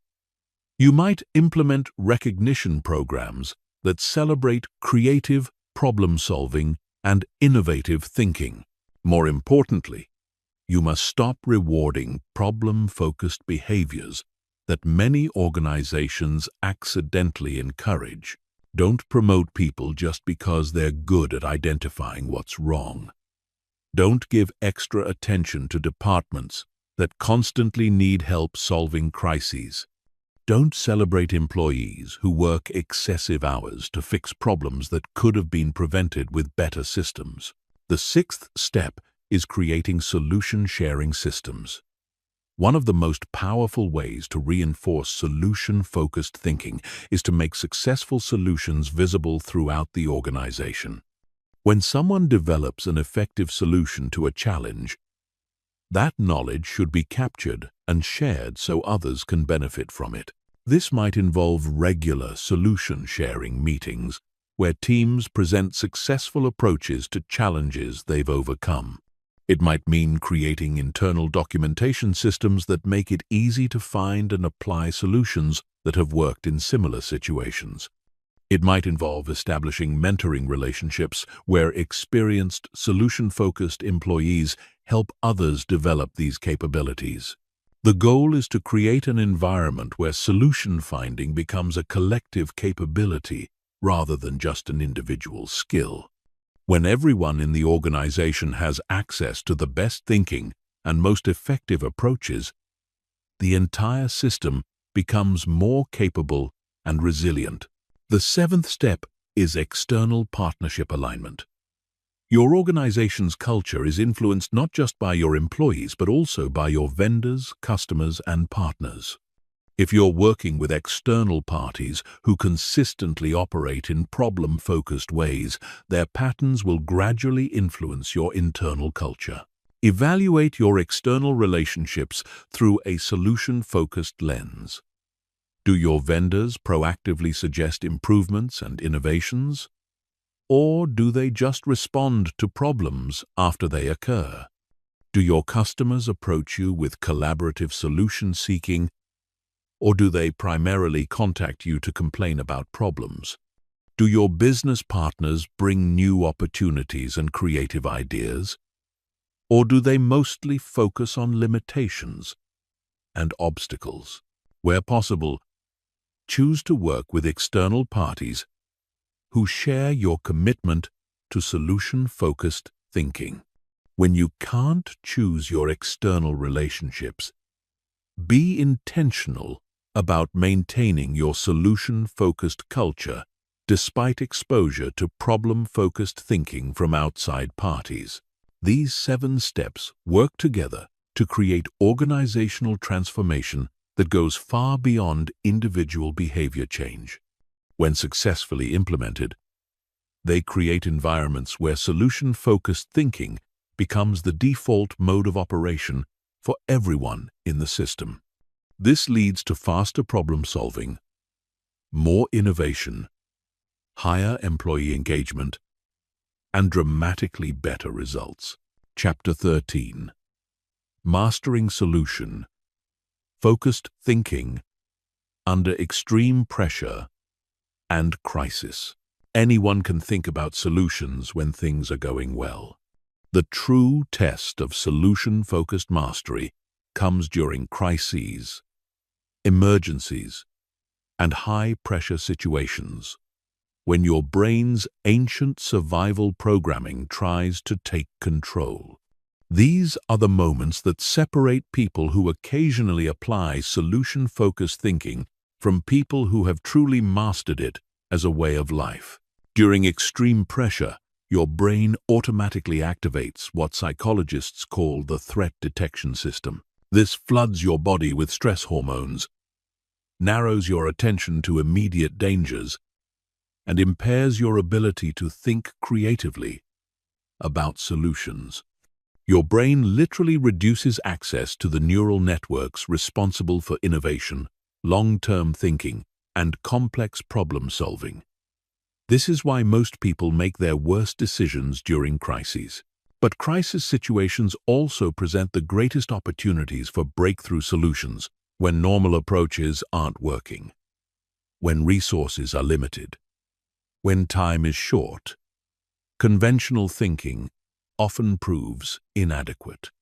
The people who can maintain solution-focused thinking during these moments often discover innovations and approaches that wouldn't have emerged under normal circumstances. The key to maintaining solution-focused thinking under pressure is understanding that your brain's crisis response is automatic, but your response to the crisis response is voluntary. You can't prevent your brain from activating threat detection, but you can train yourself to quickly override it and shift into solution mode even when your body is flooded with stress hormones. The first technique for crisis solution focusing is called pressure breathing. When you're under extreme stress, your breathing automatically becomes shallow and rapid, which reinforces your brain's perception that you're in immediate danger. By consciously controlling your breathing, you can actually calm your nervous system and restore access to your higher-level thinking capabilities. The specific technique involves taking slow, deep breaths where your exhale is longer than your inhale. Breathe in for 4 counts, hold for 2 counts, then exhale for 6 counts. Repeat this pattern for 1 to 2 minutes. This activates your parasympathetic nervous system, which counteracts the stress response and allows your brain to shift from survival mode to problem-solving mode. This isn't just relaxation technique. It's a tool for accessing better thinking under pressure. When your nervous system is calm, you have access to creative thinking, memory recall, and strategic planning capabilities that are impaired when you're in stress mode. Taking 2 minutes to regulate your breathing can dramatically improve your ability to find effective solutions during crises.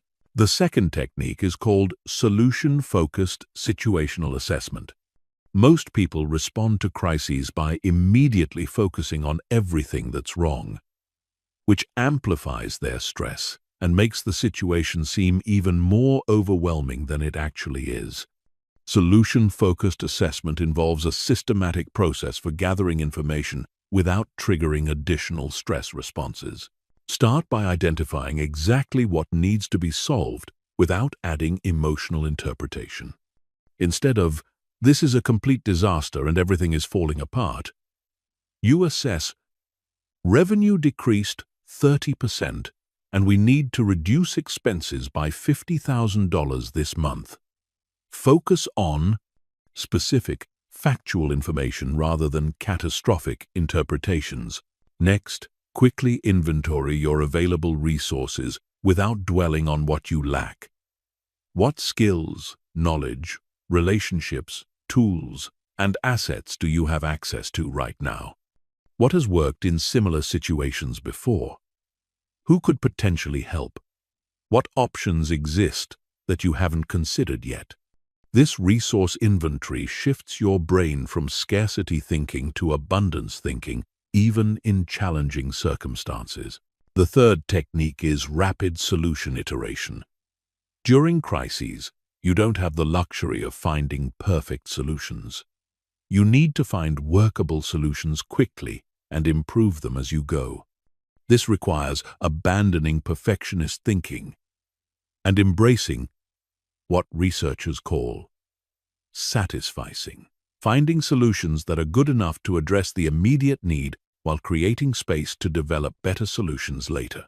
Generate multiple potential solutions quickly without evaluating them immediately. Set a timer for 5 minutes and brainstorm as many options as possible, no matter how unconventional or imperfect they might seem. Once you have a list of options, quickly select the one that offers the best combination of speed, feasibility, and impact. Implement it immediately while continuing to develop backup options. This approach prevents you from getting stuck in analysis paralysis during time-sensitive situations. It also builds momentum that often leads to additional insights and opportunities as you take action. Many breakthrough solutions emerge not from perfect initial planning, but from rapid experimentation and course correction. The fourth technique is stakeholder solution mobilization. Crises often feel overwhelming because you're trying to solve everything yourself. But crisis situations also create opportunities to mobilize help from people who wouldn't normally be available. The urgency of the situation often makes others more willing to contribute resources, time, and expertise than they would under normal circumstances. Quickly identify everyone who has a stake in solving the current challenge. This includes obvious stakeholders like employees, customers, and investors, but also less obvious parties like vendors, competitors, industry associations, and even government agencies. During crises, traditional boundaries often become more flexible, creating opportunities for collaboration that wouldn't exist otherwise. Reach out to potential helpers with specific, actionable requests.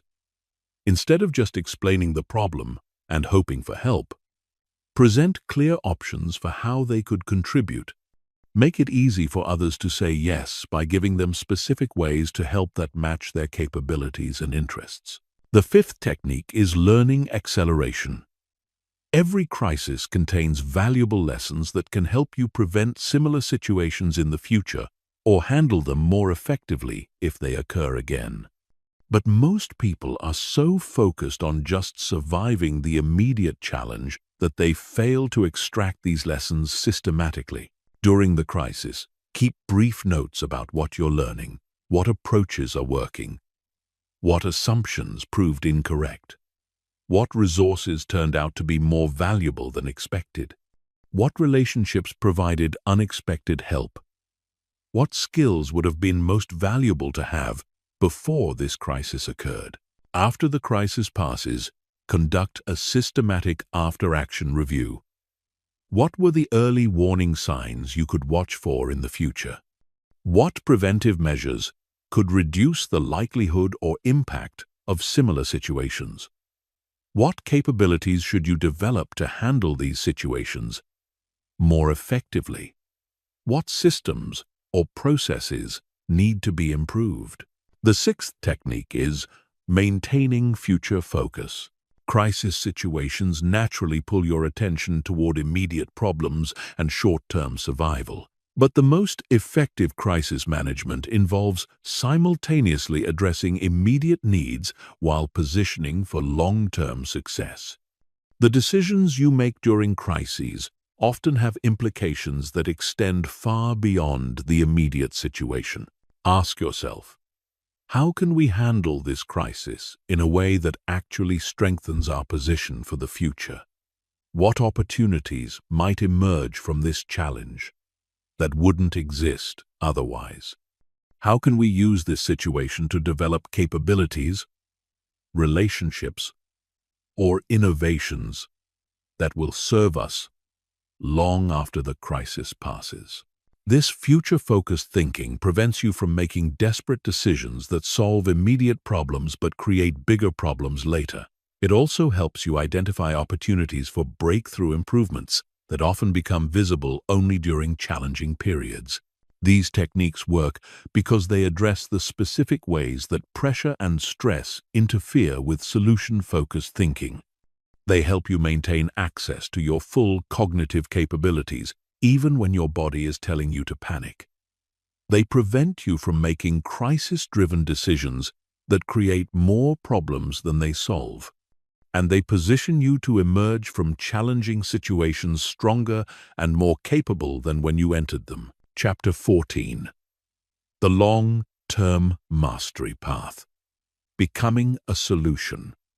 Focused leader that others follow. Developing personal solution-focused thinking is just the beginning. True mastery comes when you become the kind of person that others turn to for guidance during challenging times. When people know that you can find solutions where others see only problems, when they trust your ability to navigate uncertainty and complexity, when they feel more capable and confident just by being around you, that's when you've achieved solution-focused mastery. This level of influence doesn't happen by accident. It requires deliberately developing leadership capabilities that go far beyond personal problem-solving skills. You must learn to help others access their own solution-finding abilities, to create environments where innovative thinking flourishes, and to maintain unwavering confidence, even when facing seemingly impossible challenges. The journey to solution-focused leadership begins with understanding that people don't follow your solutions. They follow your certainty that solutions exist. Anyone can present a good idea when they happen to think of one. But leaders who consistently attract followers are those who maintain unshakable faith in human capability and resourcefulness. even when they don't yet know what the specific solutions will be.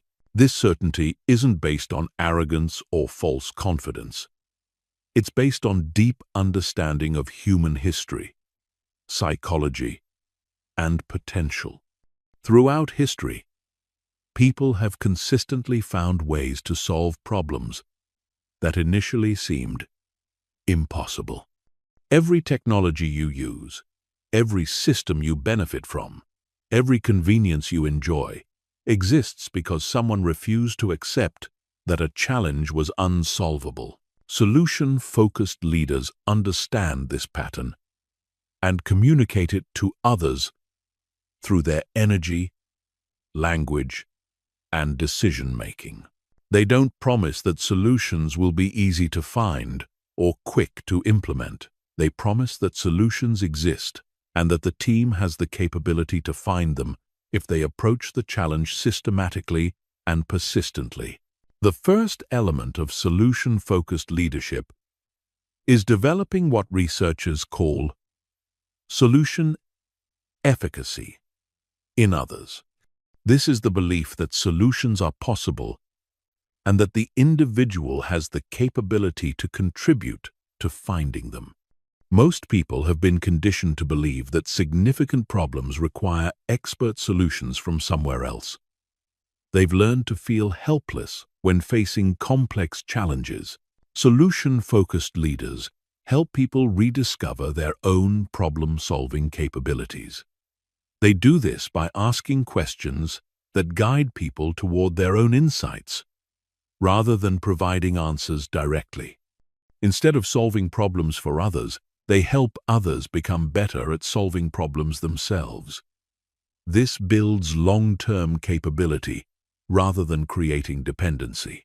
This involves strategic questioning that helps people access their own knowledge and creativity. What has worked in similar situations? What resources do we have that we haven't fully utilized? If we could solve just one aspect of this challenge, which aspect would create the most impact? What would someone from a completely different background do in this situation? These questions serve multiple purposes. They shift people's attention from problems to solutions.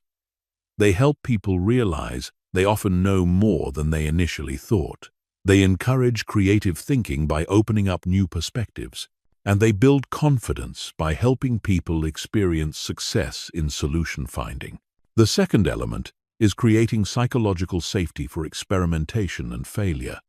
Innovation requires risk-taking, and risk-taking requires an environment where intelligent failures are treated as learning opportunities rather than disasters. Most people have been trained to avoid failure at all costs, which severely limits their willingness to attempt creative solutions. Solution-focused leaders understand that breakthrough solutions often emerge from failed experiments. They create cultures where people feel safe to propose unconventional ideas, test unproven approaches, and learn from outcomes that don't meet expectations. They celebrate intelligent risk-taking, even when it doesn't produce desired results. This doesn't mean accepting careless mistakes or repeated failures from the same causes. It means distinguishing between failures that result from insufficient effort or attention and failures that result from genuine experimentation with new approaches. The first type should be discouraged. The second type should be encouraged and learned from. The third element is systematic capability development in others. Solution-focused leaders don't just solve today's problems, they build their team's capacity to solve tomorrow's problems more effectively. They invest time and energy in developing others' solution-finding skills, decision-making abilities, and confidence in handling uncertainty. This involves providing stretch assignments that require people to develop new capabilities. It means offering coaching and mentoring that helps people reflect on their problem-solving processes and identify areas for improvement. It includes creating opportunities for people to learn from each other's successes and failures. Capability development also involves exposing people to diverse perspectives and approaches. Solution-focused leaders help their teams learn from other industries, disciplines, and cultures. They encourage reading, learning, and skill development that expands people's toolkit for addressing challenges. They understand that the more approaches people know, the more likely they are to find effective solutions. The fourth element is strategic communication that maintains team confidence during uncertainty. Leading through challenging times requires the ability to acknowledge difficulties honestly while maintaining collective belief that solutions will be found. This is a delicate balance that requires sophisticated communication skills. Solution-focused leaders learn to frame challenges in ways that motivate rather than discourage action. They provide enough information for people to understand the situation without overwhelming them with complexity or catastrophic thinking. They break down large challenges into manageable components that feel achievable rather than impossible. They also communicate confidence through their own emotional regulation. People constantly monitor their leaders' emotional states for clues about how seriously to take various situations. Leaders who remain calm and focused during crises help their teams access their best thinking capabilities. Leaders who panic or express despair trigger stress responses that impair everyone's problem-solving abilities. The fifth element is building solution-focused systems and processes. Individual leadership is powerful, but systematic leadership creates sustainable results that persist even when the leader isn't present. Solution-focused leaders design organizational systems that automatically encourage solution-oriented thinking and behavior. This might involve redesigning meeting structures to focus on solution generation rather than problem analysis.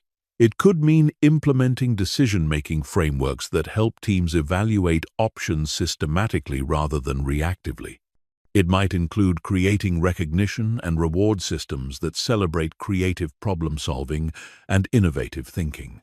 The goal is to embed solution-focused thinking into the organization's DNA so deeply that it continues to operate effectively regardless of who's in leadership positions.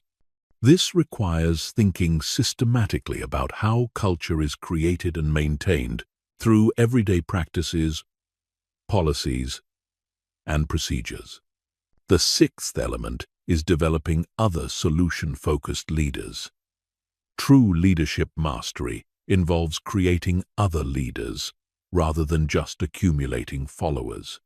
Solution-focused leaders actively identify and develop other people who show potential for solution-oriented leadership. They provide mentoring, opportunities, and support that help others develop their own leadership capabilities.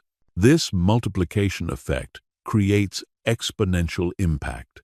Instead of being limited by your own personal capacity, you create a network of solution-focused leaders who can influence far more people and situations than you could address individually. This is how lasting change is created in organizations and communities. The seventh element is maintaining personal growth and learning. Leadership development never ends because the challenges leaders face are constantly evolving.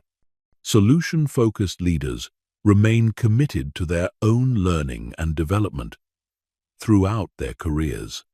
They seek out new ideas, approaches, and perspectives that can enhance their effectiveness. This involves staying curious about human psychology, organizational dynamics, innovation processes, and emerging challenges in their fields. It means seeking feedback from others about their leadership effectiveness and being willing to adjust their approaches based on what they learn. It includes maintaining relationships with other leaders who can challenge their thinking and share different perspectives.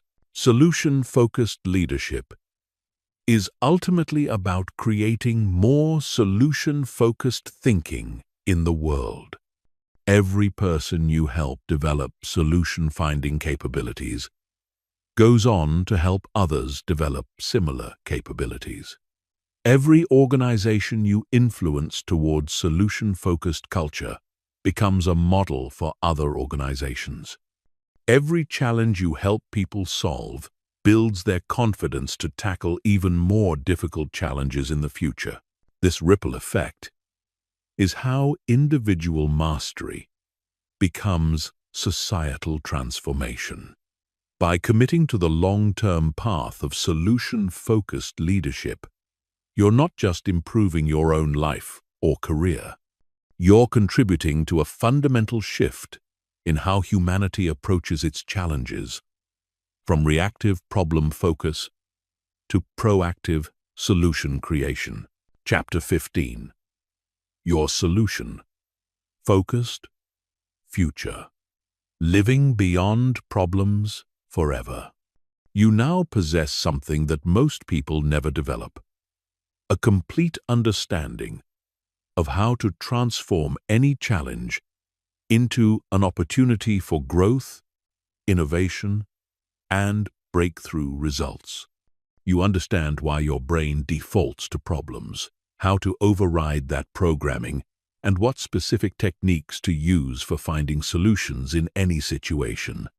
More importantly, you understand how to make this way of thinking automatic, sustainable, and influential in every area of your life. But knowledge without application remains just interesting information. The difference between people who occasionally think about solutions and people who consistently create extraordinary results comes down to one thing: implementation.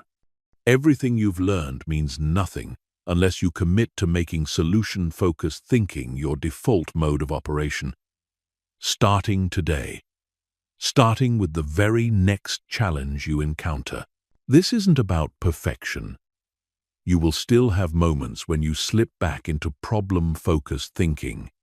You will still encounter challenges that initially feel overwhelming. You will still face situations where the solutions aren't immediately obvious. The difference is that now you have a systematic approach for redirecting your thinking, a comprehensive toolkit for finding solutions, and the confidence that comes from understanding how solution finding actually works. The most successful people in any field share one characteristic. They understand that extraordinary results come from consistently applying simple principles over long periods of time. They don't succeed because they have access to secret information or special advantages. They succeed because they do what everyone else knows they should do, but most people don't actually do consistently. Solution-focused thinking is one of those simple principles that creates extraordinary results when applied consistently.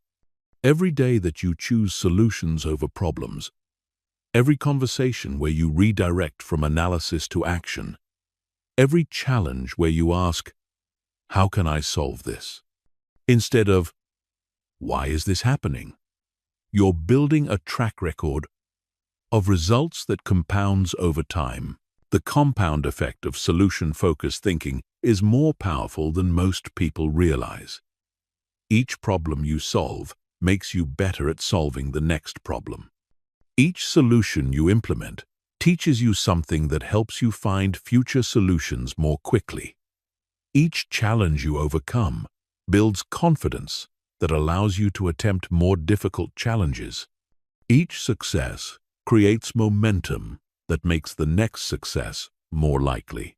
Over time, this compound effect creates a massive advantage over people who remain trapped in problem-focused thinking. While they're spending their energy analyzing what's wrong, you're spending your energy implementing what works. While they're getting stuck in cycles of worry and analysis paralysis, you're moving forward with clear action and consistent progress. While they're becoming experts on their problems, you're becoming an expert on solutions. But the real transformation goes beyond just getting better results. When solution-focused thinking becomes your automatic response to challenges, It changes who you are at a fundamental level. You stop seeing yourself as someone who has problems and start seeing yourself as someone who finds solutions. You stop feeling like a victim of circumstances and start feeling like the architect of your outcomes. This identity shift affects every aspect of your life. In your career, you become known as the person who makes things happen, who can be counted on to find ways forward when others are stuck. In your relationships, you become someone who brings out the best in others, who helps people feel more capable and confident. In your personal development, you become someone who consistently grows and improves rather than staying stuck in the same patterns year after year. People will start coming to you for advice, guidance, and collaboration because they know you approach challenges differently. They know that when they work with you, problems become opportunities, obstacles become learning experiences, and setbacks become setup for comebacks. You become a magnet for other solution-focused people and opportunities that require solution-oriented thinking. The ripple effects extend far beyond your immediate circle. Every person you help develop solution-focused thinking becomes better at helping others do the same. Every organization you influence toward solution-focused culture becomes more innovative, resilient, and successful. Every challenge you help solve creates a model for how similar challenges can be addressed in the future. This is how individual transformation becomes societal transformation. By committing to solution-focused thinking in your own life, you're contributing to a fundamental shift in how humanity approaches its greatest challenges. Instead of being overwhelmed by problems, we become excited by possibilities. Instead of being limited by current constraints, we become motivated by future potential.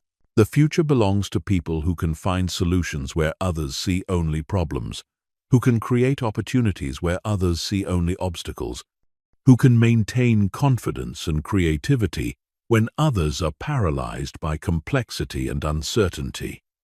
The future belongs to solution-focused thinkers, and now you're one of them. But your journey is just beginning. Solution-focused mastery isn't a destination you reach and then coast from. It's a way of living that requires continuous practice, refinement, and growth. Every day presents new opportunities to strengthen your solution-finding capabilities. Every challenge is a chance to test and improve your skills. Every interaction is an opportunity to model solution-focused thinking for others. The path forward is clear. Start immediately. Take the next challenge you're facing and apply the frameworks you've learned. Ask solution-focused questions. Generate multiple options. Implement the best solution systematically. Document what you learn. Share your insights with others. Build your reputation as someone who finds ways forward when others are stuck. Remember that every expert was once a beginner, every master was once a disaster, and every breakthrough started with someone who refused to accept that a problem was unsolvable. You now have everything you need to join the ranks of people who consistently create extraordinary results through solution-focused thinking. The only question that remains is this: will you commit to applying what you've learned? Or will you let this knowledge remain just another interesting idea you heard about once? The choice is yours. But understand that this choice will determine whether you spend the rest of your life as someone who has problems or someone who finds solutions. Your solution-focused future starts now. The next challenge you face is your first opportunity to demonstrate that you've truly transformed how you think about problems. The next conversation you have is your chance to model solution-focused communication. The next decision you make is your opportunity to choose progress over problems. Everything you want in life is waiting on the other side of challenges that need to be solved. Every goal you want to achieve requires overcoming obstacles that initially appear insurmountable. Every breakthrough you desire depends on your ability to find solutions that others haven't discovered yet. Now you have the tools, the understanding, and the confidence to find those solutions. The world needs more solution-focused thinkers. It needs more people who approach challenges with creativity instead of fear, with resourcefulness instead of helplessness, with confidence instead of despair. It needs people who can find ways forward when the path isn't obvious, who can create possibilities when options seem limited, who can maintain hope when others are giving up. You can be one of those people. In fact, after everything you've learned, you already are one of those people. The only question is whether you'll claim that identity and live up to your potential, or whether you'll allow old patterns to pull you back into problem-focused thinking. The choice is yours, but choose quickly, because while you're deciding, challenges are waiting to be solved, opportunities are waiting to be discovered, and a solution-focused future is waiting to be created. Your transformation is complete. Your journey is just beginning. Make it count.